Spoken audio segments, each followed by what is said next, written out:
इतिहास में पहली बार जिसको मौत और हार का डर ना हो, जीत उसकी मुकद्दर में तय होती है।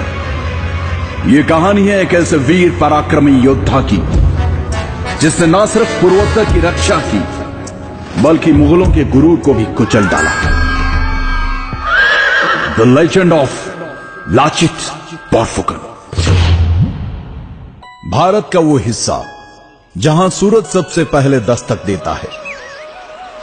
पूर्वोत्तर 17वीं सदी, जब पूर्वोत्तर की राजधानी हुआ करता था रोंगपुर शिवसागर। मुगल सल्तनत की पैरवी करते हुए मीर जुमला ने राजा जयध्वज सिन्हा को परास्त किया, जिसके पश्चात उनकी अकाल मृत्यु हो गई।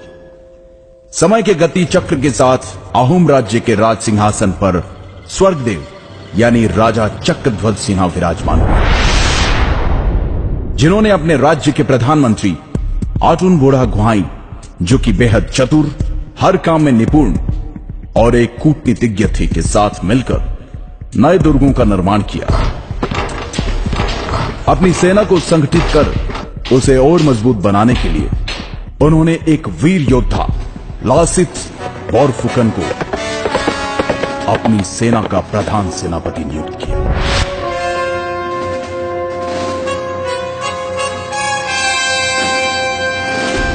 जो कि ऊपरी असम के पहले बोरबरुआ मोमाई तामुली बोरबरुआ के बेटे थे।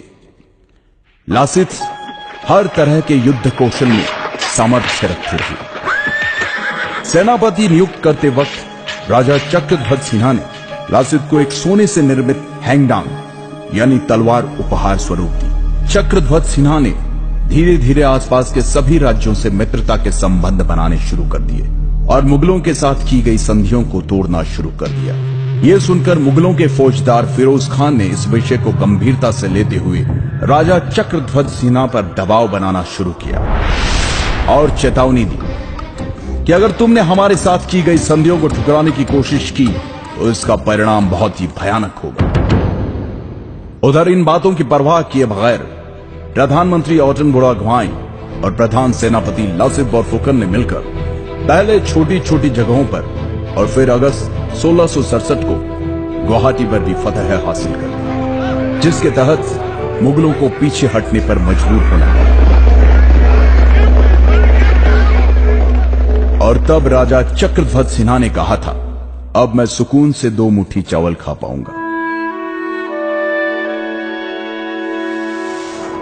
वहीं दिल्ली में बैठे मुगल सल्तनत के बादशाह औरंगजेब को जब इस बात का पता चला तो वो बौखला गया और 19 दिसंबर 1667 को एक विशाल सेना जिसमें 5000 बंदूकधारी, 1000 से अधिक तोपें, नावों का एक बड़ा बेड़ा, 30,000 पैदल सैनिक, 15,000 तीरंदाज और 18,000 तुर्की घुड़सवार शामिल थे, जिसकी कमान उसने राम सिंह के हाथ में देकर कहा, जाओ और जो भी हमारे सामने सर उठाने का साहस करे उसे कुचल डालो। फरवरी 1669 को राम सिंह रंगामाटी आ गया और अपनी विशाल सेना के साथ उसने फिर से गुवाहाटी पर कब्जा कर लिया। तब लाचित ने कहा था कि यह बड़े ही दुख की बात है कि मेरे प्रधान सेनापति रहते हुए मेरा देश भयंकर समस्या से जूझ रहा है। मैं अपने राजा और प्रजा को कैसे इस संकट से मुक्त करूं? कैसे मैं अपने पूर्वजों के मान और सम्मान की रक्षा करूं?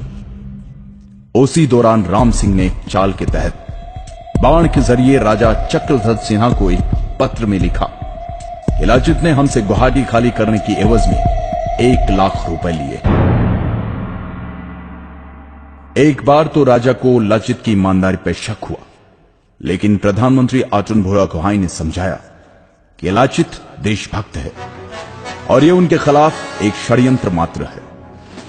लाचित के देशभक्ति की मिसाल इस बात से भी लगाई जा सकती है कि मुगलों पर नजर रखने एवं युद्ध नीति के तहत लाचित ने गुवाहाटी के नजदीक दुर्ग बनाने के काम की जिम्मेदारी अपने मामा को दी थी और कहा कि कल भोर होने से पहले यह दुर्ग तैयार हो जाना चाहिए।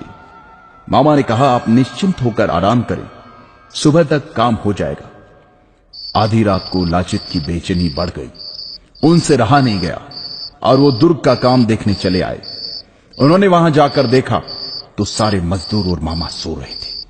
ये देखकर लासित की आंखों में खून उतर आया और उन्होंने गुस्से से मामा को उठाकर कहा, मामा, मैंने आपको कहा था कि काम रात भर में हो जाना चाहिए।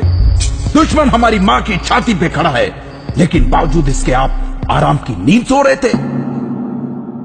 यह देखकर मामा लड़खड़ाते हुए बोला, माफी चाहूंगा, काम करते करते कब नींद लग गई मुझे पता ही नहीं चला। मैं अभी मजदूरों से कहकर काम शुरू करवा देता हूं। परंतु लाचित के सब्र का बांध टूट चुका था। गद्दार, मुल्क से बढ़कर मेरा मामा नहीं हो सकता, कहते हुए मामा की गर्दन धड़ से अलग कर दी और रातों रात उस दुर्ग का निर्माण करवाया, जिसके कारण मजबूर होकर मुगल सेना को जल युद्ध के लिए तैयार होना पड़ा, जिसमें कि मुगल सैनिक बहुत कमजोर थे। इधर बहुत तेज बुखार से जूझ रहे लाचित को अर्जुन बुढ़ागुहाई ने कहा कि तुम्हारी तबीयत बहुत खराब है, इस हालत में तुम युद्ध पर नहीं जा सकते।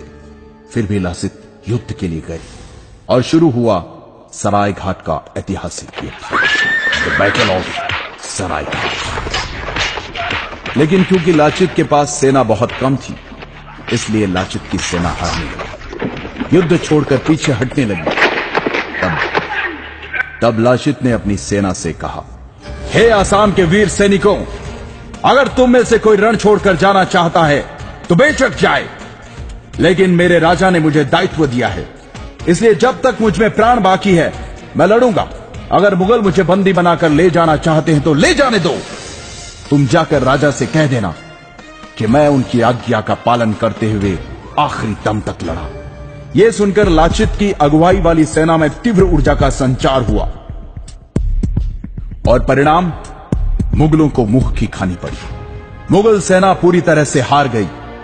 यह देखकर मुगलों के नेतृत्व करने वाले राम सिंह ने नतमस्तक होते हुए कहा, मैंने अपने जीवन काल में अनेकों युद्ध देखे और लड़े, पर ऐसा पराक्रमी वीर योद्धा जो जान से ज्यादा अपनी मातृभूमि से प्यार करे, जो युद्ध के हर क्षेत्र में पारंगत हो, आज पहली बार देख रहा हूं।